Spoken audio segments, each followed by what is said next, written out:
Hello and welcome back to the Chatsworth Quilt-Along. We are going to be working again out of the Chatsworth book from Antler Quilt Design, and we are on month 7 in block 7. So you're going to want to start again with 4 different fabrics for your blocks, 12-inch square each of those, and a piece of your background fabric. You're going to cut it, follow the diagram if you have any questions, and then we are going to start off with step number 1, where we're going to make folded corner units again. And you can use the ruler. We're going to show you how to use the ruler in the video. But we are going to use our A background rectangle and then our D squares that are 2 matching prints. Okay, and instead of drawing the line, we're going to go ahead and use the simple folded corners ruler. And we're actually going to use the regular larger size. And so what this ruler does is it eliminates drawing the lines, as it says in the pattern to do so. And so we're gonna take the ruler with our rectangle. We're gonna place 1 square on the rectangle, right sides together, and you're gonna line on the 3 sides. So I always like to start off with the right, the top, and then the left. And then a little trick for you. So whatever angle the line is on the diagram, whatever way you are as far as your dominant hand. So I'm left-handed, so I'm going to have this pointing in the left corner. If you're right-handed, you're going to have it pointing in your right corner. So pointing in the left corner kind of tells me what angle I need to have the ruler. And so I'm going to trim off that upper left corner because I'm left-handed. And so with the ruler, you're going to go ahead and use the solid line and put it on the right side. And you're going to trim, line up the top edge. And then the nice part is you can use all the other markings on the ruler to make sure it's nice and square.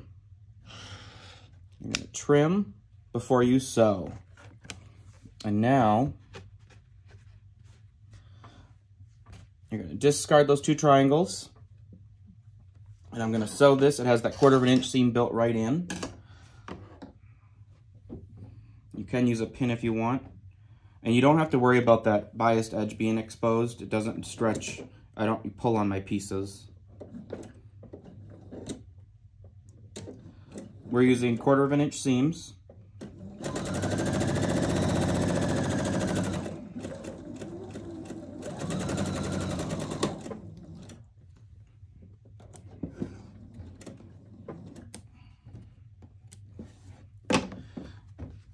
And then again, you can follow the pressing instructions in the pattern.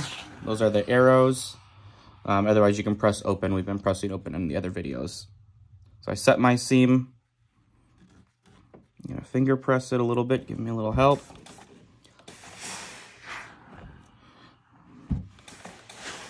I always like pressing from the back first and then flip it over to the front. So now that's step 1B. Because we skipped step 1A, where we were drawing our lines. Now we're going to go to step 1C.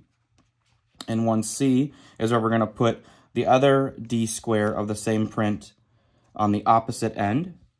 And we're not making a flying geese, we're going to make a parallelogram. So I want to make sure that, again, that I look at the angle of my corner. So I'm going to, again, trimming off that left corner. So my image matches my diagram. Again, we're going to line up our angles, line up the pieces there and make sure that's good to go. Your squares lined up.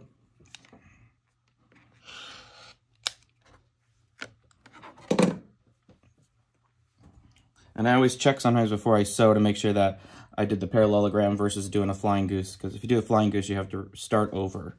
And now, again, we're ready to sew.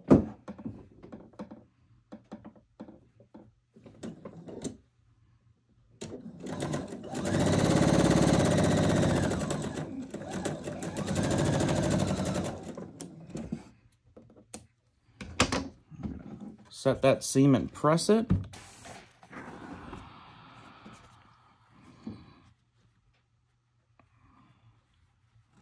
And one of the things I like with the simple folded corners ruler is you can go ahead and trim all your pieces that you need and just chain piece and sew them all together at one time.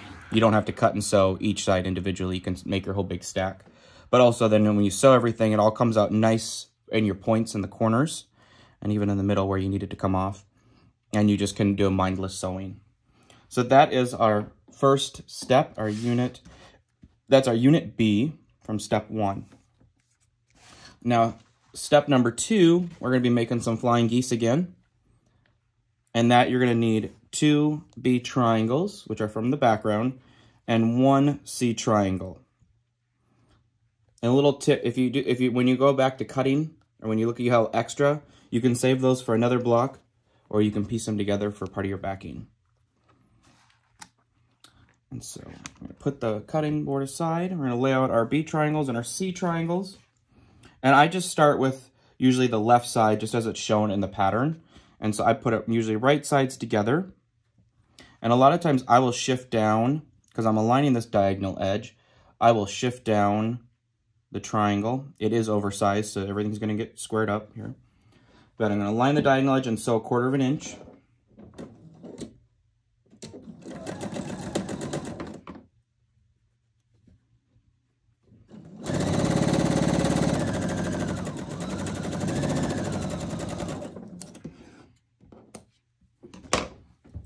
And you're going to have overhang there of your B triangle and your C triangles.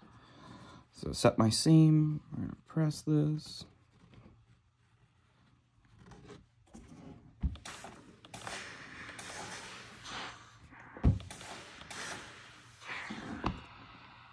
Okay, so that first half's on, and then we're ready to add the second triangle. Again, bringing it in a little bit from the bottom of the C triangle and aligning that diagonal edge. Now this is biased, so it will stretch, so just be careful. You notice when I pressed with the steam, I just kind of gently lifted the iron and pressed that way versus ironing and moving, stretching anything. Now some people like to sew on the top. You can sew on the bottom to make sure you don't flip this over. You don't want to twist your seam.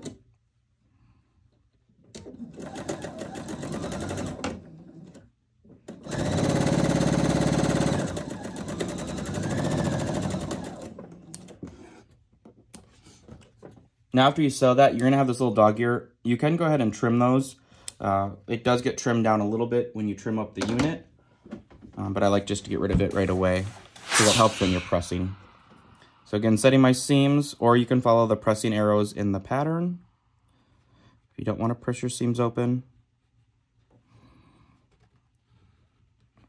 Sometimes the seam takes a little encouraging to open. And then I always flip to the front.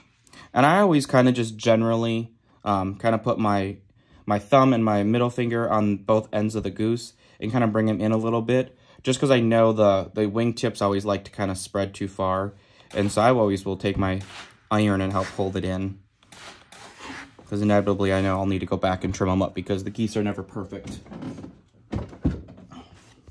And now we're just going to trim after we have that done. That's our step number 2. Unit C.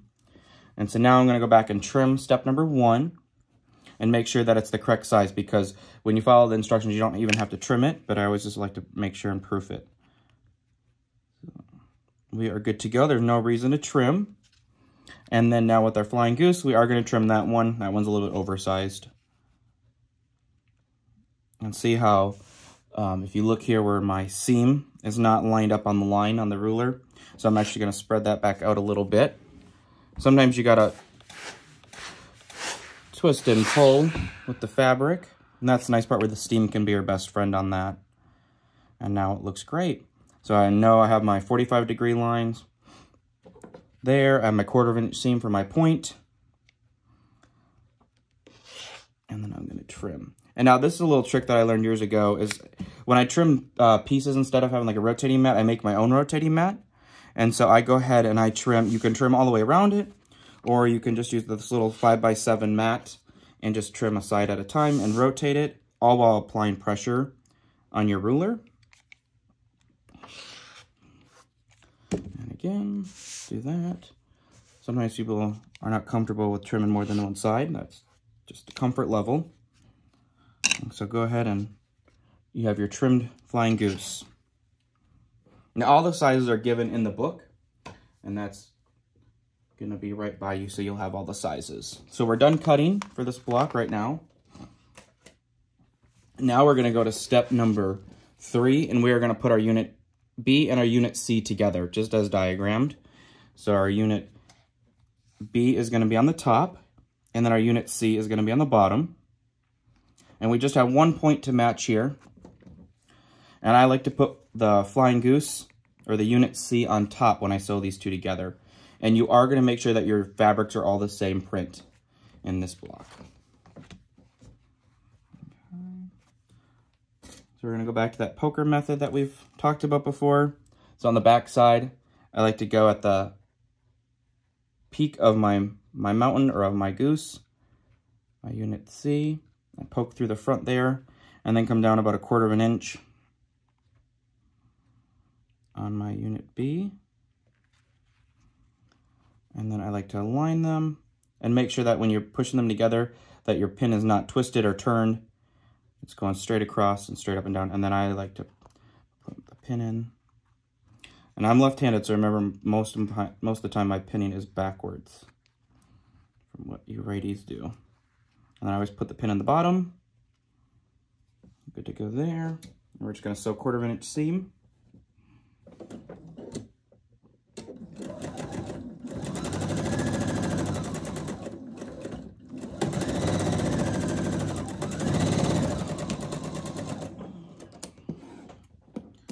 Let's check our point, if we have to rip or not.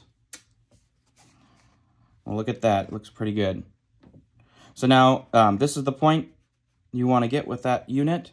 And then we're going to press our seam, setting it.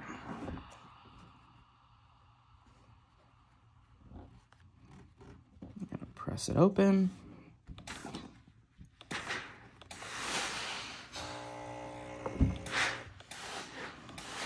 And then I just give it several pulses of steam, so it's nice and flat. You don't have to be scared of steam. And then now I have my other the other 3 fabrics. So I have 4 different unit Ds, and now we're ready to lay out the block just as it says in step number 4. You kind of can follow your own placement and make sure you like how your fabrics are paired together. And you're going for the pinwheel in the middle. I like that. Twist and turn to see what I like better. I think that's good. So now we're going to sew this in 2 halves. And when you sew this together, you're going to sew from top to bottom, and you're just going to make sure that you align these 2 points on the end, and that's just so you have your seam allowance in there.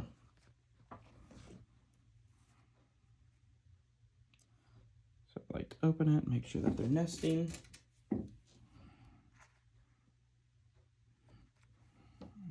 Cross your toes, cross your fingers to make sure that they line up. And again with the bottom one. I'm going to sew 1/4 inch seam.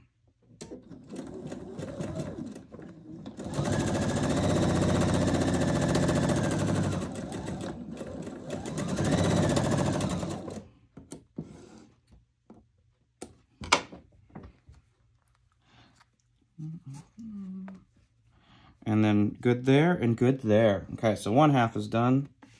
Do the same thing with the other one.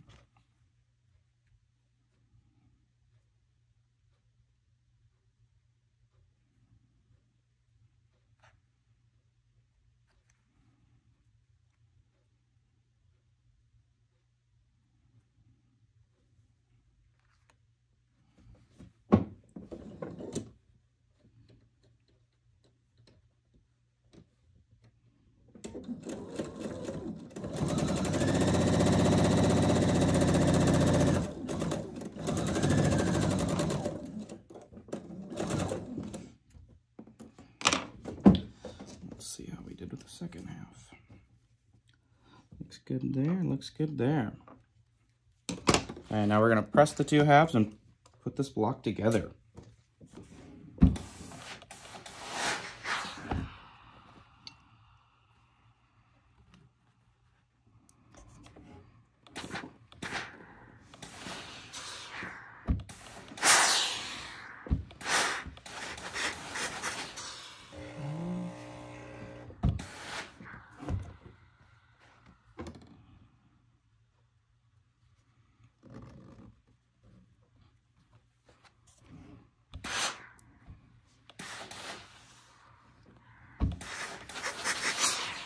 bottom half.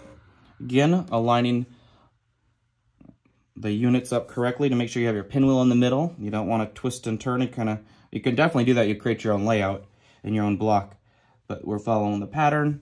So this is how we want to make it. So we have the pinwheels in the middle. Now we're just going to join this seam. And now we need to match the two outside left and right, and we need to match this middle one.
Check and see how we did. Very good.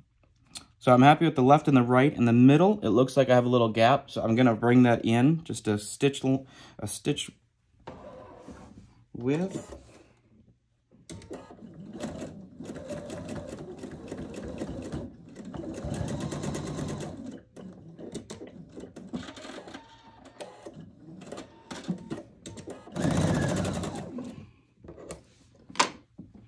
There we go. See, a little bit better. I just took one stitch right next to the last stitch I just took. And sometimes that just eats up that little bit of extra air in the point, I call it. Now we're going to set this seam, press it open. It does get a little bulky in the middle, so to press it open is really nice.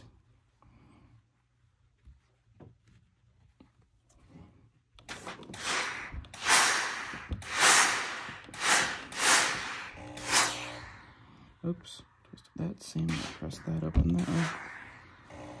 Now, we'll go to the front, and there we have it. There is our month 7, block 7 Chatsworth block.